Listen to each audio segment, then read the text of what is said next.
Doctor César, en este momento se está conectando con nosotros el ingeniero Oscar Orlando Porras Atencia. Él es el rector de nuestra institución y nos va a dar un saludo de bienvenida y quería conversar con usted un momento. Ingeniero, bienvenido. Muchas gracias por acompañarnos. Hola, buenos días, bienvenidos a este webinar internacional. Muchas gracias al doctor César, a Alejandro, a Jesús, el director de investigaciones, que han coordinado mágicamente esta ponencia. Una ponencia que nos llena de mucha tranquilidad en el tema porque la redacción científica quizás es una de las herramientas más importantes que tenemos para comunicar lo que hacemos, pero una comunicación asertiva, propositiva, que deja y da cuenta del escenario que se está haciendo. Entonces, yo siento que este tipo de actividades y este tipo de webinars enriquecen la discusión y el debate académico en la medida en que aporta herramientas para con otras ideas poder construir lo que se viene construyendo o de construir lo que se está haciendo y volver a reiniciar. Porque pienso que en ciencia y en educación no hay nada escrito y hay que seguir adelante. Doctor César, muchísimas gracias a usted por su ponencia. Sé que va a ser de no solamente el agrado de los participantes, sino también que va a haber mucha conversación sobre el tema, porque cada vez que hablamos de artículos científicos siempre tenemos una idea de cómo sería el planteamiento y al final pues lo que analizamos es que cada quien nos pide que escribamos de acuerdo a unas pautas, pero en términos generales la síntesis del artículo quizás es lo que nosotros debemos dar cuenta en este tipo de ejercicios. Alejandro, muchas gracias. A Jesús, el director de investigaciones, muchísimas gracias. Y a usted nuevamente, César, bienvenido a Colombia, así sea de manera virtual. Muchas gracias. Doctor, muchas gracias por acompañarnos nuevamente. Entonces, estaré por acá acompañándolo al final de su presentación para que conversemos un poco. La casa de Unipaz es suya. Muchas gracias, Alejandro. También agradecido por las palabras de bienvenida del señor rector de la institución y la oportunidad en este caso que ustedes me dan para poder compartir estas pautas para la redacción y publicación de un artículo científico. Pues quiero, digamos, ser concreto, ser conciso y a la vez espero que se entienda este procedimiento y para ello pues empiezo con algunas preguntas, ¿no? Seguramente más de un investigador se preguntó o en algún momento dijo, quiero publicar un artículo científico, o quizás un docente o incluso un estudiante. Entonces acá las preguntas que se podrían hacer es, ¿qué procedimiento debo seguir? ¿Dónde debo publicar? Luego del envío, ¿qué debo hacer?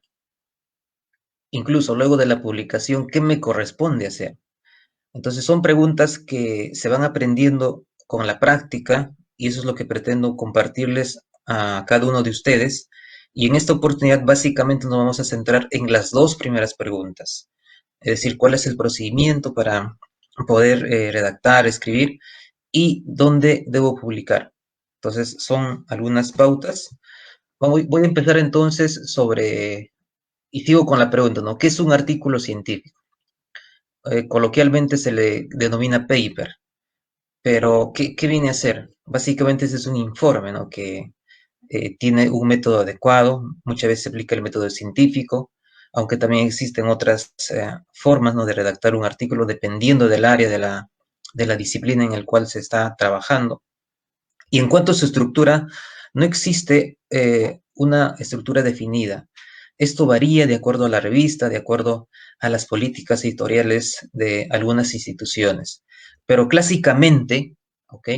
Se utiliza la estructura que es el IMRIT, ¿no? Que viene a ser las iniciales de introducción, metodología, redacción y resultados y discusión.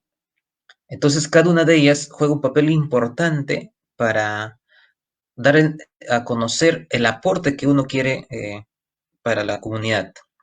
En ese sentido, existen también otras propuestas, ¿no? Por ejemplo, hay revistas que tienen un enfoque más orientado a una estructura tipo tesis, ¿ok? Pero dentro de todas ellas, esta es, digamos, una de las más utilizadas. Ahora, ¿cuál es el procedimiento para poder publicar un artículo? Acá, más o menos, se ha dado la enumeración de 6 procesos, 6 fases en el cual todo investigador pasa. La primera fase quizás es la fase más extensa dependiendo también de la dedicación que un investigador o el equipo de investigadores, si es que trabajan en colaboración, pueden tomar.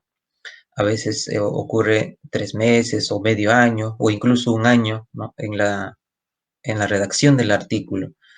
Entonces, aquí como una sugerencia inicial, pues, es que la revista se puede elegir cuando ya existe un 30 o 40% de avance del artículo en coordinación con todos los autores. ¿Esto por qué? Porque cuando uno tiene la idea al inicio, por ejemplo, identifica el problema a investigar y aún no ha tenido, digamos, una redacción formal, entonces quizás no se puede tomar esa decisión, ¿no? Para elegir a la revista adecuada. Un investigador, a medida que, digamos, estudia más, realiza la revisión de la literatura, se va dando cuenta de qué revistas potenciales existen. Entonces, cuando ya existe un cierto avance en 30-40%, pues ya podría tomarse, ¿no? Una decisión, quizás la revista principal a la cual se puede enviar y luego una revista secundaria. El segundo aspecto es el envío a la revista. Para el envío, pues, hay que tener mucho cuidado. Una vez que ya está elegido, lógicamente ya se ha adaptado a las normas, a las directrices de la revista, y por ello el autor de correspondencia, ¿no? Mediante una carta de presentación, pues debe dirigirse, ¿no? A los editores y según corresponda también.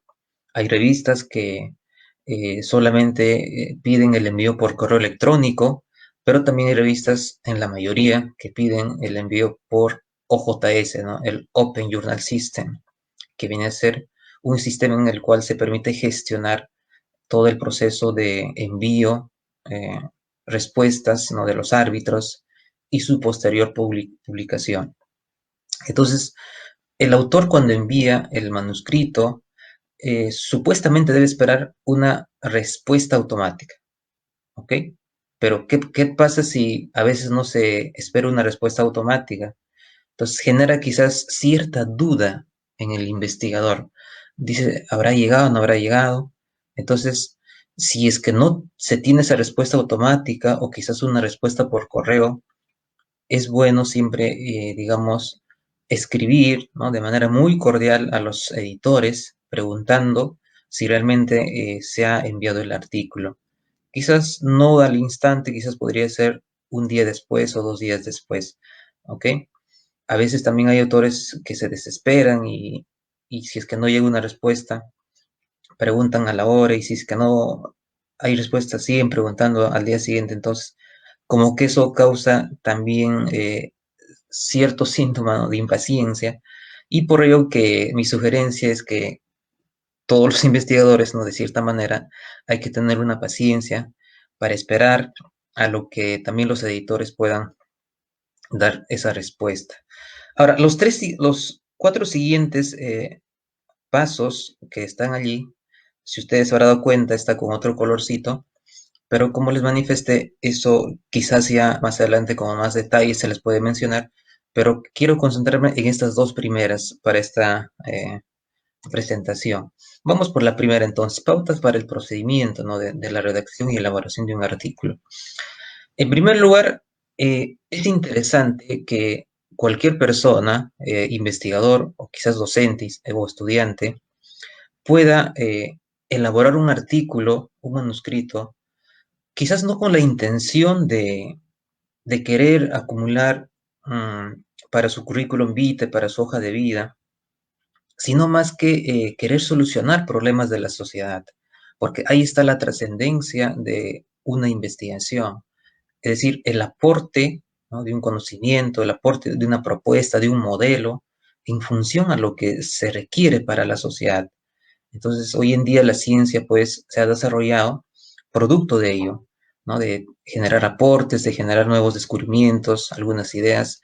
Entonces, siempre debe estar ese chip en la mente del investigador, de alguien que desea publicar, ¿no? ¿Qué va a ser el aporte para mí?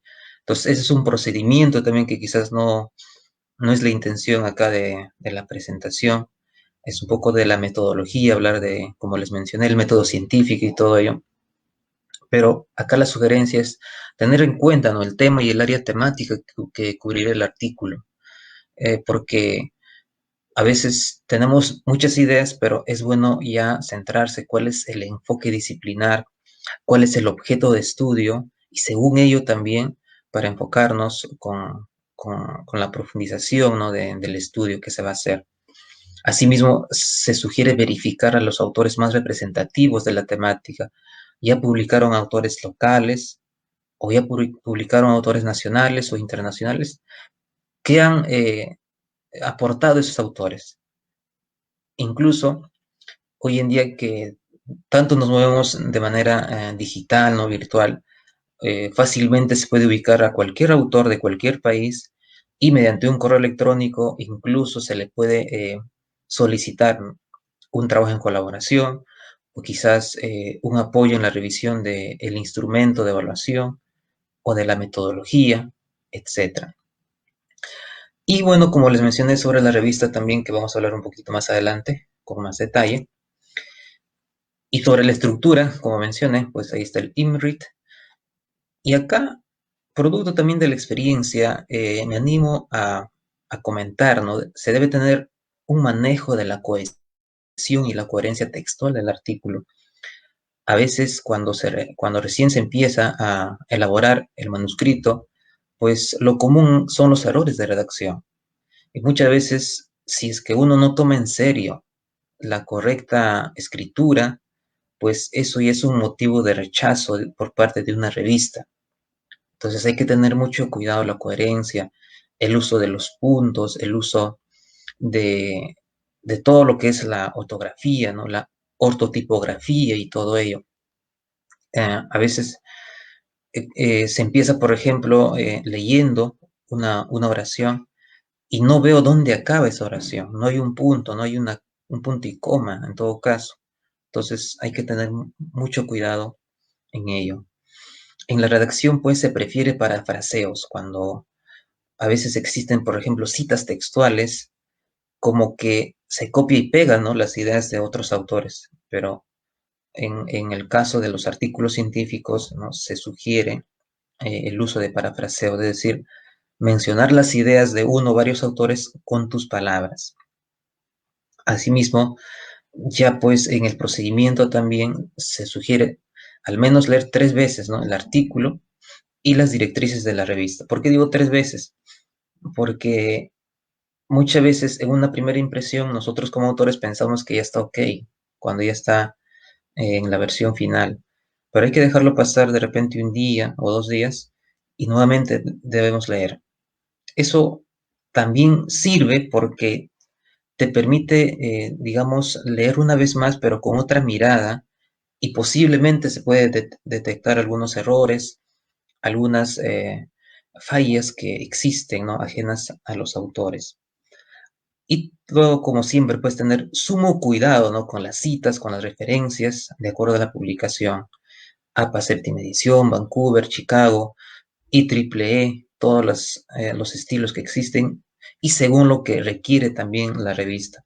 Y omitir esto, por ejemplo, es motivo de rechazo del artículo también. Bueno, acá mencionamos algunas sugerencias para la redacción, ¿no? Hay que ser breve. Había una frase que dice, ¿no?, o hay una frase: te escribo una carta muy larga porque no me ha dado tiempo para hacerla más corta. Entonces, ¿cómo lo entienden esto? Pues si queremos, por ejemplo, ser concisos, precisos, hay que tomarse un poco más de tiempo, de tal manera que sea muy adecuado, muy fino esa redacción. ¿Ok? En cuanto a la sencillez, ¿no?, una estructura sencilla, editar incisos, quizás palabras muy rebuscadas que a veces no se va a entender. Hay que utilizar las palabras, digamos, con eso no estoy diciendo pues que no se utilice, no se valore, ¿no?, la gramática. Hay que dosificar siempre también las subordinadas en una oración. En cuanto al orden también, el sujeto, verbo y complemento, ¿no? Toda oración tiene su estructura. En cuanto a la acción, por ejemplo, la voz pasiva, ¿no?, evitar esa pasiva y enfocar más a la voz activa. y el vocabulario comprensible, como mencioné.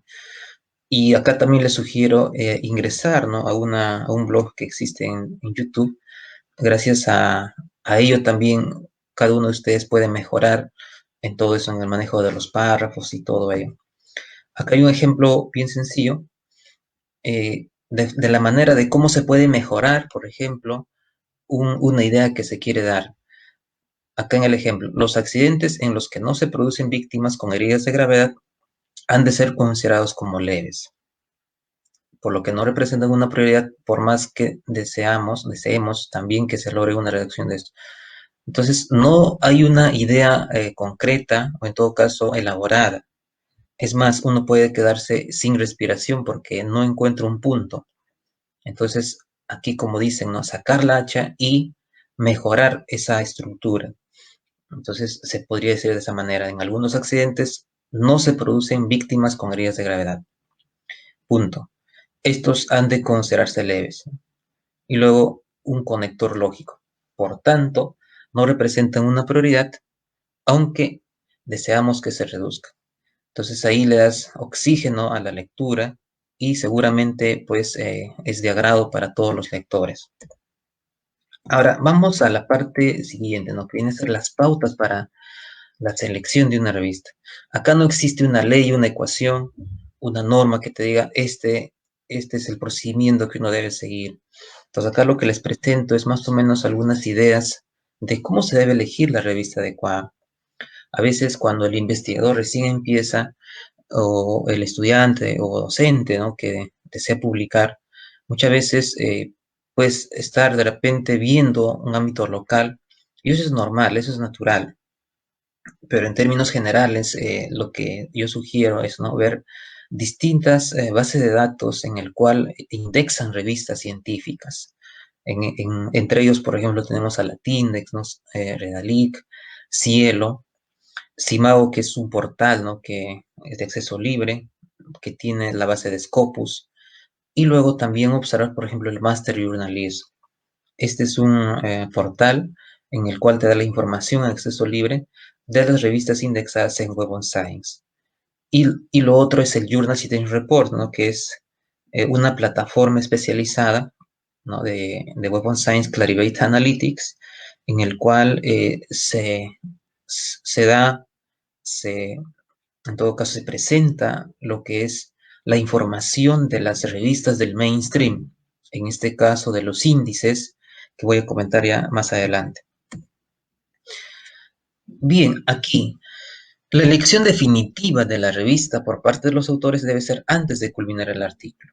Es decir, cuando ya se tiene un gran avance, quizás en una primera elección, en un 30-40%, ya, como mencioné, hay cierta preferencia hacia una revista, pero quizás en ese procedimiento, en esa investigación, se dan cuenta que no es la adecuada.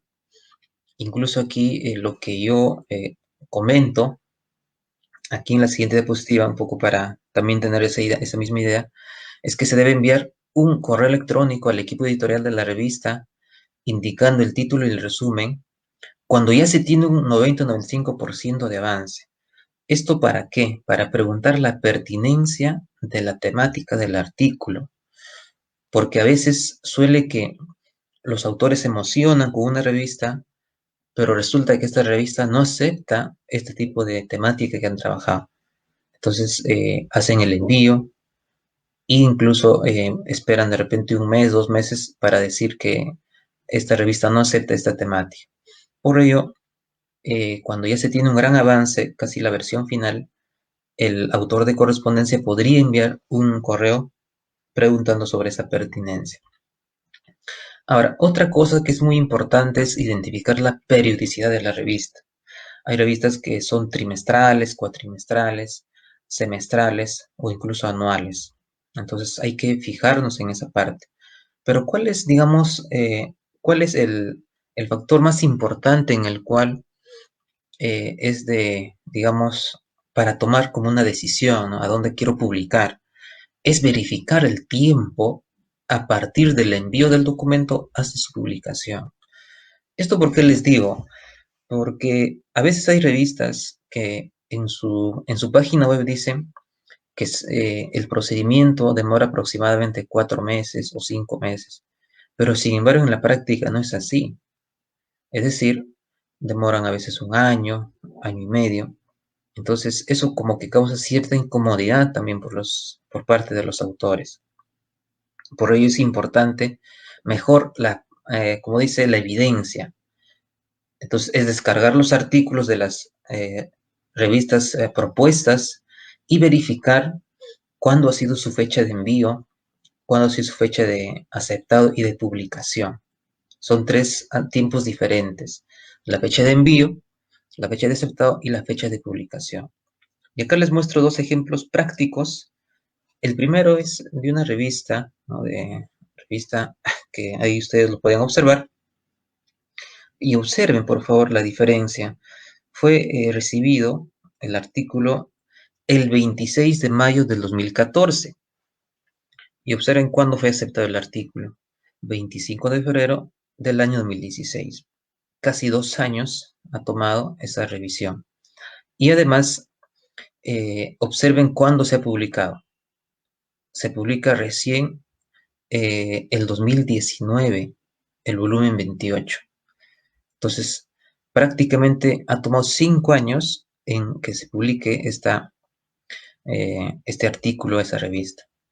Ahora, quizás los tiempos han mejorado con el avance de la tecnología y todo ello, pero eso depende también, ¿no? Y la sugerencia para los editores es que si es que se dice algo en la página web, pues se debe cumplir, ¿no? Porque eso también juega con el prestigio de la revista y todo ello. Entonces, es importante ver esas fechas y más o menos tomar una decisión adecuada. Acá hay otro ejemplo, ¿no? En la parte de la derecha dice recibido el 18 de septiembre de 2019 y acá aceptado es el 30 de octubre de 2019, prácticamente es un mes. Pero observen el tiempo de publicación. La publicación se da en julio a septiembre de 2020. Entonces, luego de 10 meses aproximadamente, después de aceptado se está publicando. Entonces, son a veces distintas modalidades, ¿no?, que una revista puede tomar. Y bueno, como ya mencioné, acá la última sugerencia, ¿no?, que antes del envío del manuscrito, del paper, debe pasar por una revisión de corrección de estilo y un ensayo piloto de sometimiento a revisión por pares. Son cosas diferentes. Por una parte está la corrección de estilo. Si los autores creen conveniente, entre ellos, mejorar la redacción, hacer una corrección, entonces lo pueden hacer. Pero a veces se puede recurrir también a profesionales, ¿no?, que conocen del manejo adecuado de la cohesión, redacción textual, para que el manuscrito sea mejorado, sea entendible. Entonces, eso también depende de cada grupo, de cada investigador. Y el otro es el ensayo piloto.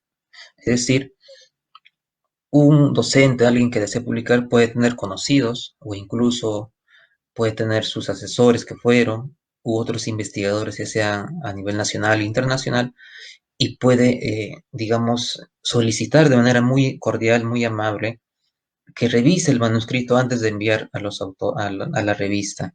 Entonces, esa revisión puede también producir efectos muy positivos para mejorar el artículo y tenga mayor probabilidad de ser publicada. Entonces, esa es una sugerencia también que se da en el ámbito de la comunicación científica, ¿no?, antes del envío. También hay que cuidarse de la caducidad de los datos, porque hay revistas que solamente aceptan máximo 2 años o 3 años de caducidad o de antigüedad que puede tener los datos, ¿no?, que se desean analizar, que se desean publicar. También la revisión de las condiciones de cesión de derechos del autor. La revista, en su mayoría, lo que piden es ceder los derechos de distribución a la revista, pero ¿qué tanto es, digamos, correcto, ético todo ello?, ¿no? Es una gran pregunta. Incluso hoy en día existen, ¿no?, movimientos en el cual exigen que eso no debe suceder, ¿no? O sea, las revistas no deben exigir esa esa condición a todos los autores. Entonces, es un debate, ¿no?, que dejo también ahí en el tintero para que cada uno de ustedes analicen, ¿no?, si hay ventajas y desventajas en cuanto a la cesión de derechos. Lo otro es ver el modelo de publicación, ¿no? Si la revista es sin costo o tiene APC, ¿no?, que es los cargos por el procesamiento de los artículos, o es Open Access, o es Open Choice, es decir, no se cobra, pero si es que uno quiere tener acceso, deben pagar los usuarios y todo ello. Entonces hay que tener mucho cuidado. Acá hay un ejemplo que ustedes ya lo pueden observar. Es de una revista en el cual es muy conocida esta revista. Y acá, por ejemplo, tiene sus costos para la publicación, ¿no?, de distintas categorías de las revistas que tiene esta organización. Por ejemplo, PLOS Medicina acá está cobrando esta cantidad. Entonces uno dirá, pero quizás es una cantidad que es muy extensa. Entonces uno tiene que valorar también a qué revista quiere enviar. Hay que cuidarse también de las revistas depredadoras que en su momento quizás ya se hablará con más detalles. Muchas veces caen investigadores docentes por no, digamos, tener sumo cuidado al momento de enviar, ¿no? Se hacen pasar por revistas que tienen factor de impacto, que tienen prestigio y todo ello, pero al final son revistas depredadoras. Justamente para evitar eso se debe verificar las métricas e indexaciones de la revista, es decir, ver si tiene realmente factor de impacto. Si una revista dice tener factor de impacto, entonces hay que verificar en el portal. Una de ellos es, como les mencioné, el Journal Citation Reports, ¿no?, que es el más confiable, y otro que es de acceso libre, pues el Master Journalism, ¿no?, que también se les puede mencionar en su momento, ¿no? Acá vamos a poner Master Journal. Entonces, acá tenemos esta página en la cual ustedes pueden acceder de manera libre, gratuita, y acá colocar, por ejemplo, el ISSN, o en todo caso el nombre de la revista, cualesquiera, y buscar, ¿no? Y si está aquí, pues es evidencia de que pertenece a Web of Science en cualquiera de sus índices, ¿no?, que ahora voy a comentar. También fijarnos si dice pertenecer a Scopus. La evidencia básicamente es el solo Scopus, ¿no?, que existe, porque el CIMAO Journal Rank, si bien es cierto, toma los datos de Scopus, pero muchas veces hay revistas que siguen ahí, sin embargo, ya fueron, digamos, expulsadas, o en todo caso, sacadas de la lista, ¿no?, de revistas indexadas en Scopus, precisamente por hacer malas prácticas también en su gestión editorial y todo ello. Hay que ver los cuartiles, ¿no? También a veces uno tiene deseos de publicar en revistas de alto impacto, ¿no? Cuartil 1, cuartil 2, puede ser, pero hay que ver qué tanta exigencia tiene eso. Así mismo como el índice H también. Y acá, para culminar esta presentación, solamente mencionaron sobre las bases de datos.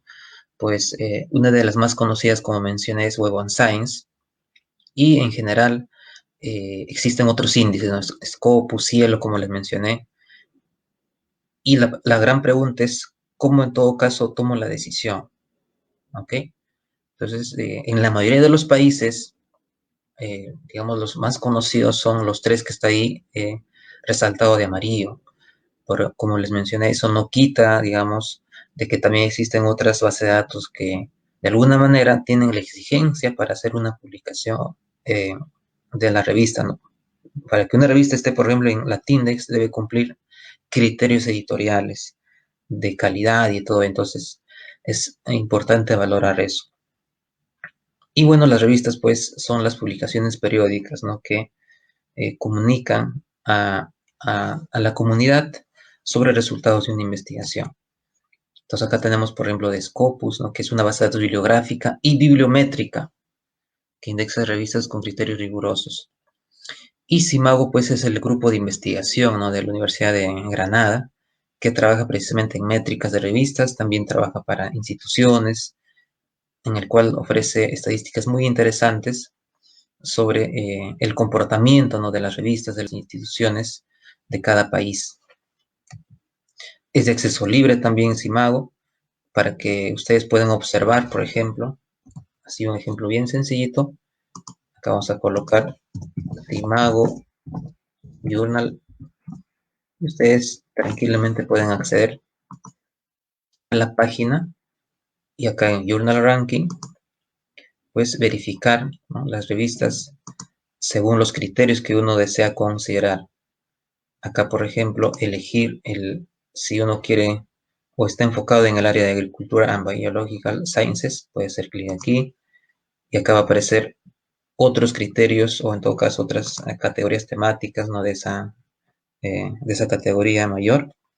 Por ejemplo, acá Food Science, ¿no? Y acá, por ejemplo, puede verificar, ¿no?, qué revistas en Colombia existe de esa categoría. Y uno puede detectar, ¿no?, por ejemplo, en Colombia solamente hay 2 de esa categoría y están en cuartil 4.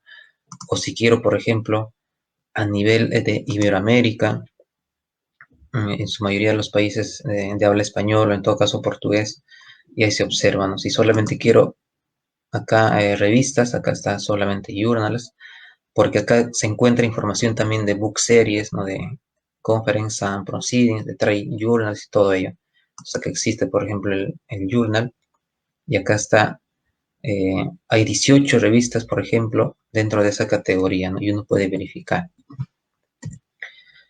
También Web on Science, como ya mencioné, y sobre los índices, Web on Science tiene muchos índices, pero dentro de ellas hay 4 que hoy en día pues son más conocidas, ¿no?, que viene a ser el Science Citation Index Expanded, ¿no?, el Social Sciences Citation Index, el Art and Humanities Citation Index y el Emerging Sources Citation Index. Las dos primeras de aquí, las dos primeras otorgan factor de impacto a las revistas. Por ello, estas están dentro de Journal Citation Reports y, consecuentemente, tienen cuartiles. La otra, que es Art and Humanities Citation Index, si bien es cierto, es considerada dentro de los índices emblemáticos en estos 3, pero no tiene factor de impacto. Ahora, la pregunta, ¿por qué no tiene? Quizás yo no soy el más indicado. Los que pertenecen a esta institución tienen, digamos, la respuesta, pero de lo que se ha podido indagar más o menos es que para tener factor de impacto hay que ver el comportamiento de citas que tiene una revista de sus publicaciones. Entonces, el comportamiento de citas de revistas de esta categoría, pues es muy bajo. Y a veces existen valores decimales, quizás, que ya eh, no motivan quizás a hacer una comparación entre esas revistas, por ello no la consideran, ¿no?, dentro de ella. Ya que existe el índice que es el de fuentes emergentes, si bien es cierto está en el Core Collection de Web on Science, pero algunas lo consideran como decir el índice de revistas que están en la banca, están esperando a que mejore su visibilidad, su comportamiento de citación, para que sean, en todo caso, trasladadas a los índices que están aquí, ¿no?, índices emblemáticas. Estas de acá no tienen factor de impacto, pero sí las revistas tienen, pues, digamos, que han cumplido los criterios, ¿no?, los 24 criterios que maneja Web on Science para su indexación. Entonces, ya quiero concluir un poco también para cerrar esta presentación. Y bueno, simplemente definir, ¿no?, a cada uno de ustedes sus líneas de investigación y alinearlas con la institución. Valoro, ¿no?, aplaudo a cada institución o organización que tiene en bien a apoyar en la gestión de la investigación a sus miembros y bueno, para que también manejen ahí sus líneas de investigación y según ello, los autores se organizan a través de grupos de investigación y es muy interesante todo ese trabajo colaborativo, ¿no? Impulsar también a que puedan tener colaboración nacional e internacional de tal manera que se permita complementar los conocimientos, ¿no?, las experiencias que uno puede tener. Asimismo, es importante la automotivación. Es decir, que uno mismo pues encuentre sentir lo que está haciendo, no le guste redactar, investigar y por ello aportar al conocimiento científico. Eso sin descuidar los valores éticos, ¿no? La responsabilidad, cuando hay un trabajo en equipo, la puntualidad, por ejemplo, hablar de la honestidad en el tratamiento de los datos, también hablar de todos esos criterios éticos que existen, ¿no? Hoy en día y se deben respetar. Asimismo, la autocrítica es fundamental. Es decir, tú como investigador que eres o que recién estás empezando, es importante siempre la autocrítica y también recibir sugerencias o en todo caso consejos de otras personas, no tomarlos a mal, sino a bien, de tal manera que eso permita mejorar. Asimismo, el trabajo en equipo, que es importante, y el apoyo de la familia. A veces existe quizás cierta, cierta incomodidad, ¿no? Por los hijos o por la esposa, uno se dedica a la investigación, pero siempre es importante valorar el tiempo también con la familia y que apoye en el proceso, ¿no? Que puedan entender, ¿no? Ya sea el esposo o la esposa en todo este procedimiento. Y como mencioné, el apoyo de la institución, ¿no? Que es fundamental en todo este procedimiento para los investigadores. Entonces, con eso básicamente con eso finalizo la presentación y bueno, les agradezco a cada uno de ustedes por la atención prestada. Profe César, muchas gracias. Bastante ilustrativa su presentación el día de hoy. Nos deja varios puntos interesantes para conversar. Creo que una de las grandes cosas que nos suscita el hecho de tener este tipo de presentaciones es entender que los artículos académicos es un medio de comunicación, como usted mismo lo dice, y prestar atención en cómo se comunica es muy importante. Yo quisiera, mientras que nuestros participantes, las personas que nos están acompañando hoy en las redes sociales de Unipaz, en el Facebook Live y en las redes de YouTube, pues nos dejen sus preguntas que nosotros estamos acá revisándolas para poder transmitirlas. Mientras eso va sucediendo y nos van colocando sus preguntas, pues queremos contarles que Unipaz, buscando una visibilidad de la información que genera, ha logrado desde el año 2006, profesor, publicar en su editorial aproximadamente 166 libros, los cuales han sido gestionados en versión digital, unos 69, y 97 en versión impresa, generando un diálogo entre autores y lectores, y entre unas de esas actividades, pues hemos tenido su colaboración también como evaluador en alguna que otra de nuestras iniciativas. Por eso le queremos agradecer y muchas gracias por su presentación. Nos está preguntando Jorge Andrés Restrepo, profe, que las revistas depredadoras, ¿qué son y cómo afecta la integridad de la ciencia? Es una pregunta que nos hace Jorge. Bien, gracias Jorge por la pregunta. Realmente abarcar las revistas depredadoras pues es toda una sesión, pero igual voy a tratar de responder de una manera concisa y darles también algunas ideas para que sigan investigando. Las revistas depredadoras actualmente es diversa, es decir, ha habido autores que han intentado identificar, incluso han puesto una lista, ¿no? De revistas depredadoras, pero ustedes saben que todo es dinámico. Lo que puede ser una lista que se ha publicado la semana pasada, quizás en estos últimos días se han creado otras revistas depredadoras, entonces hay que tener mucho cuidado. Pero, ¿qué cosa es una revista depredadora?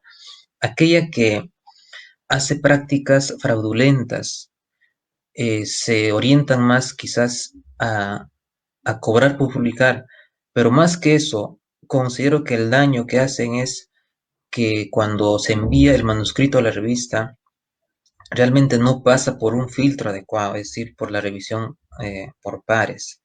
Entonces publican manuscritos y que no están, digamos, controlados por los árbitros, en todo caso, aprobados formalmente para que sean publicados. Y ese es el mayor daño que hacen a la ciencia, ¿no? Que se llama el fraude científico, es decir, publicar pues algo que no ha sido valorada por los expertos en el tema. Entonces hay que tener mucho cuidado. Ahora, la pregunta, ¿cómo identificar a esas revistas depredadoras? precisamente como les decía hace un momento, es verificar el ISSN de esa revista y con eso pues dirigirse, ¿no?, a la página que les mencioné, Master Journal List, o a Scopus Source o a Simago Journal Rank, ¿no? Ver si realmente está categorizada dentro de esas bases de datos o índices, ¿no?, que se mencionan. Entonces es lo que podemos mencionar en pocas palabras. Profesor César, muchas gracias. Algunos de los comentarios, entonces, de nuestros participantes. Excelente ponencia, muchas gracias, doctor. Muchas personas nos están mostrando sus agradecimientos por la presentación.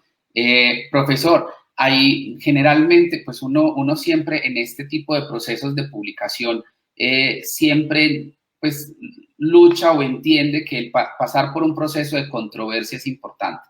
La controversia que se hace por los pares referees, lo que usted nos estaba aconsejando de hablar, por ejemplo, con familiares, amigos o personas cercanas que puedan dar una leída previa también para evaluar la coherencia, la cohesión y cómo nosotros estamos haciendo ese proceso de comunicación de ciencia. Pero una recomendación que usted nos pueda dar para específicamente hacer ese proceso de controversia y encontrar la revista indicada, no sé, de pronto alguna categoría de lo que está citando o cómo yo puedo hacer para que el documento que yo estoy generando pueda tener un nicho en una revista interesante. ¿Cómo puedo buscar el mejor lugar para depositar mi documento? ¿Qué nos puede aconsejar para hacer esto? Gracias, Alejandro. Lo primero que quizás no les he mencionado con claridad es el enfoque temático de la revista. Tiene que ser acorde a lo que tú estás investigando, ¿no?, a lo que se está proponiendo, al problema identificado y todo ello. Ahora, si queremos de repente ser vistos por la comunidad a nivel internacional y por lo tanto tener mayor visibilidad y citas también con el tiempo, pues es lógico que uno debe orientarse más a una revista que está en las bases internacionales, ¿no?, reconocidas. Entonces, incluso hay otros que hacían la diferencia, ¿no? Por ejemplo, hay equipos locales que puede ser conocido en Bogotá, en Medellín, en Bucaramanga, en Santander, equipos de fútbol me refiero, ¿no? Pero quizás esos equipos no son conocidos en otros países. Pero si hablamos, por ejemplo, de Barcelona o Real Madrid, ¿no?, que son equipos que manejan, digamos, cierto prestigio, pues todos conocen. Entonces, más o menos es así también el ámbito de la visibilidad, ¿no?, en la comunicación científica. Si uno quiere ser visibilizado, lógicamente tiene que apuntar a esas revistas que tienen mayor, digamos, cobertura a nivel internacional. Pero como mencioné, hay que tener sumo cuidado en todo el procedimiento. Si uno quiere apuntar a esas revistas, ¿no?, lógicamente el procedimiento tiene que ser muy cuidadoso, valorar, ¿no?, las indicaciones o sugerencias que les he comentado y pues generar ese aporte, ¿no?, esa intriga, ¿no?, de querer publicarse. Así es. Muchas gracias, profesor César. Creo que de alguna forma, de forma colateral, también contestamos un poco la pregunta de Margaret, como cuándo identifico publicar artículos en una revista nacional o internacional y en qué categoría debo publicar mi artículo. No sé si de pronto, profe, quiera adicionar algo de su respuesta anterior para poder contestarle a Margaret. Así es, Margaret. Hay que tener en cuenta, como mencioné, eh, uno, la motivación de los autores, ¿no? ¿Cuál es? Si desea publicar a nivel local e internacional. Eso debe ser una primera decisión que uno quiera tomar. Entonces, si uno quiere publicar a nivel local, bueno, buscar, ¿no?, las revistas que están ahí dentro de las categorías, ¿no?, que hemos mencionado, Latindex, Redalic, o quizás algunas bases Cielo.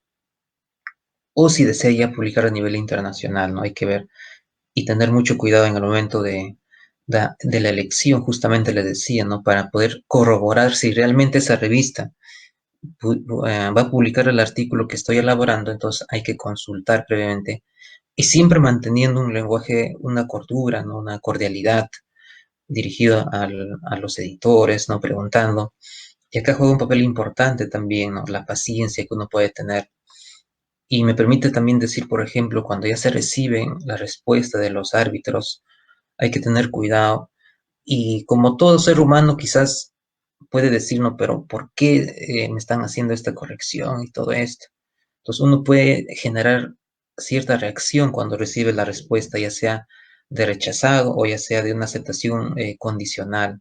Entonces la sugerencia ahí es, hay que respirar tranquilo, hay que esperar de repente 1 o 2 días y hay que leer nuevamente lo que han puesto los revisores y según ellos responder, ¿no? Siempre con mucha cordialidad. Muchas gracias, profe César. Me parece bastante interesante esa posición. Usted nos decía en la presentación algo muy importante. El tema, por ejemplo, para medir las revistas y el factor de impacto va asociado a las citas. Creo que eso suscita también el hecho de que lo que nosotros queremos publicar sea usado, ¿cierto? ¿Cómo nosotros entonces podemos evaluar artículos o las citas que nosotros usamos en nuestros artículos para saber si efectivamente son usadas? O sea, si el artículo que yo estoy tomando para referenciar en mi documento es un artículo usado y es aceptado por la comunidad académica. ¿Existe alguna posibilidad de que yo pueda rastrear eso en las bases de datos o hacer alguna cosa semejante para tomar como criterio de uso de un documento científico? Gracias. En ese rastreo que uno puede tener de sus manuscritos, sugiero que ustedes puedan crear una cuenta en Google Scholar o Google Académico y ahí se registra las publicaciones que uno tiene. Entonces Google Scholar hace el trabajo, ¿no? De rastrear las citas que va teniendo el documento que usted ha publicado y según ello, pues ver, ¿no? ¿Quiénes me han citado? Ahora, la pregunta ¿es lo mismo que la gestión que hace Google Scholar con Web on Science o con Scopus, ¿no? Que estamos comentando? Pues no, son distintos.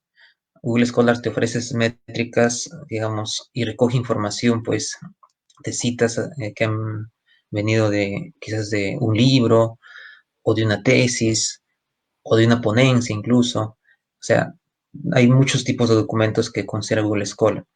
En cambio, Web on Science o Scopus, básicamente las citas que ellos manejan es de las revistas en el cual están indexadas en dicha base de datos. Entonces, las citas, por ejemplo, que te ofrece Google Scholar va a ser un tanto diferente a las citas que aparece en Scopus o Web of Science, o incluso hablar del índice H y todo ello. Entonces, hay distintas alternativas para poder rastrear eh, esa, esas citas que uno puede tener o el alcance que uno puede tener. Ahora, solamente también como comentario, cuando uno desea publicar, vamos a analizar cuál es el alcance que debe tener esto. Si es un problema local, hay que ponerse a preguntarnos si realmente este problema interesa al ámbito internacional. Entonces, si la respuesta es sí, es entonces de hecho que se puede animar a hacer una publicación así de alcance internacional. Pero ¿qué pasa si es un problema local que quizás no va a ser de alcance, ¿no? O no tiene mucha importancia a nivel internacional? Entonces ahí se podría valorar pues una revista local o nacional, ¿no? Por eso hay que valorar siempre cuál es el aporte que se tiene, ¿no? La cobertura disciplinar y todo ello de lo que se hace o de lo que se está escribiendo en el artículo científico. Muchas gracias, profe César. Jorge Andrés nos pregunta qué importancia tiene la ciencia abierta en los artículos científicos. Pues mucha, es un gran movimiento que hoy en día incluso ya se habla del Open Science, ¿no? De la ciencia abierta, básicamente. A través de esta, pues, se sugiere, ¿no? Que las revistas publiquen de manera abierta, de manera libre sus artículos científicos, sin el cobro que existe hoy en día, ¿no? Incluso puede llegar a costar $9,000, ¿no? En revistas que son muy conocidas y juega un papel importante. Ahora, de alguna manera también hay posturas que dicen lo siguiente, ¿no? que el trabajo que hace una editorial, pues de alguna manera debe ser valorado porque existen personas ahí, ¿no? Están ahí, digamos, dando su tiempo y los autores también eh, invierten un tiempo para poder aportar al conocimiento científico. Entonces, eh, como mencioné, no son propuestas que debe existir una cierta, digamos, un cierto pago que se debe hacer ahí. Ahora, ¿cuál es, digamos, mi posición frente a todo ello? Pues debe existir, digamos, un equilibrio entre ambas partes. Es decir, que si es que realmente hay algo, en todo caso se debe valorar también, ¿no? Y no tener de repente cobros excesivos, ¿ok? Y por ello, para evitar también quizás cobros excesivos o incluso cobrar a autores o a usuarios, también por ahí está pues lo que es el apoyo de la institución o del Estado mismo, ¿no? Que financian proyectos, que financian publicaciones. Y hay que valorar todo eso, ¿no? Que hoy en día se da respecto al Open Access y al Open Science. Muy bien, profe, muchas gracias, excelente. En ese orden de ideas también creo que es muy importante lo que usted nos recalca y es ser respetuoso también en el proceso de ciencia, porque hay una fuerza de voluntad grandísima para mover la ciencia y muchos de esos pues son inclusive voluntarios, las personas que revisan inclusive los artículos o que son referees en revistas, también lo hacen de forma voluntaria y también esas pautas que nos está mencionando usted el día de hoy generan ese grado de respeto que uno debe tener también en el proceso académico. Y además, pues valorar muchísimo el ejercicio de que la ciencia debería ser abierta, ¿cierto? Que el conocimiento debería ser tan universal como las universidades y la universidad tan universal como el conocimiento, ¿cierto? Por No sé supuesto. si nuestros participantes tienen más inquietudes, aprovechemos para hacer todas sus preguntas, tener un invitado tan especial el día de hoy. Si tenemos algunas otras inquietudes, por favor, déjenoslas en nuestro chat de las redes sociales para podérselas transmitir al profesor César. Profesor, para ir ya también cerrando un poco toda la presentación del día de hoy, creo que ya estamos en nuestro límite de tiempo. Pues quería agradecerle infinitamente por haber acompañado a Unipaz en este proceso. Es invitado todo el tiempo a participar con nosotros. Unipaz es su casa. Pero un mensaje final que motive a todas las personas que nos están viendo para escribir, para comunicar sus hallazgos, para que no desistan en el proceso de publicación, que hay veces puede ser un poco frustrante para muchas personas. Un comentario para a todos nuestros docentes, profesores, investigadores en la universidad. Simplemente alentarles, ¿no? Es un proceso quizás no difícil, pero sí implica cierta inversión del tiempo, sobre todo, ¿no? Hay que tener una buena gestión del tiempo, tener, digamos, ese hábito también de la lectura, porque a base de ello uno va a tener mayor cercanía, mayor, digamos, base científica, base teórica para hablar sobre un tema, ¿no? La lectura que es muy importante, tener esa apertura de recibir también críticas, tener la intención de hacer trabajos colaborativos, como mencioné, ¿no? A nivel institucional o en todo caso nacional o incluso internacional. Y hay autores que realmente pueden aceptar eso, entonces yo les comento por experiencia, ¿no? A veces uno puede decir, no, pero es el doctor de España o de Argentina, ¿cómo va a aceptar? Puede aceptar, o sea, simplemente se hace una solicitud, ¿no? Para hacer un trabajo colaborativo. Y para culminar, pues, tratar, ¿no? Siempre de ser perseverante en todo esto.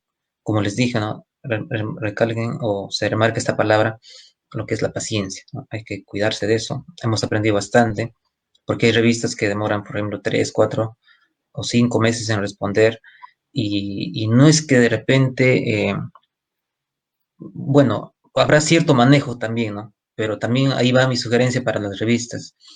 En lo posible tratar de quizás hacer una gestión adecuada también de los manuscritos, ¿no? Para que no haya también cierta incomodidad por parte de los autores y todo ello. Entonces, hablar de este es un mundo, valorar el problema de investigación que se está haciendo para poder rescatar y un aporte científico.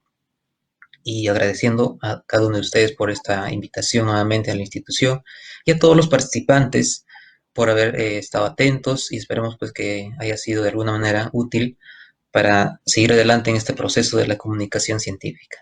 Gracias.